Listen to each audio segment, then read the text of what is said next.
আসসালামু আলাইকুম। Arifa engineering workshop থেকে সবাইকে স্বাগতম। যারা অনেকে আমাকে প্রশ্ন করে ভাই কবুতরের খাঁচা বানান কিনা, তাদের জন্য সুন্দর ডিজাইনের কবুতরের খাঁচা। এটা হচ্ছে 4 খোপের 2 তালা। যারা বাসা বাড়িতে বেলকুনিতে কবুতর পালতে চান তারা কিন্তু এই সুন্দর খাঁচাটা নিতে পারেন। এটা হচ্ছে বিএসআরএম 10 নাম্বার তার দিয়ে তৈরি করা, যা 20 বছরেও কোনো কিছু হবে না। এখানে দরজা আছে, 2টা দরজা আছে এবং মাঝখানে কিন্তু পার্টিশন আছে।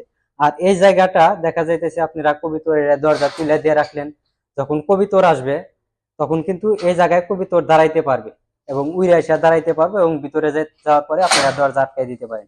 এখানে আপনারা চাইলে তালাও দিতে পারেন। আর ভিতরে কিন্তু কবুতর ডিম পাড়ার জন্য কিন্তু আমরা পট দিয়ে দিছি এবং এটা হচ্ছে খাবার পট, এটা হচ্ছে পানির পট। নিচে ময়লা টেরে আছে, একটা টেরে আর এখানে আছে টেরে। যারা এই ধরনের খাঁচা নেবেন আমাদের সাথে যোগাযোগ করবেন। আমাদের লোকেশন গাজীপুর চৌরাস্তা, এবং কেউ যদি এর থেকে বড় খাঁচা নিতে চান তাও বানাই দিতে পারি। সবাই ভালো থাকবেন। আসসালামু আলাইকুম।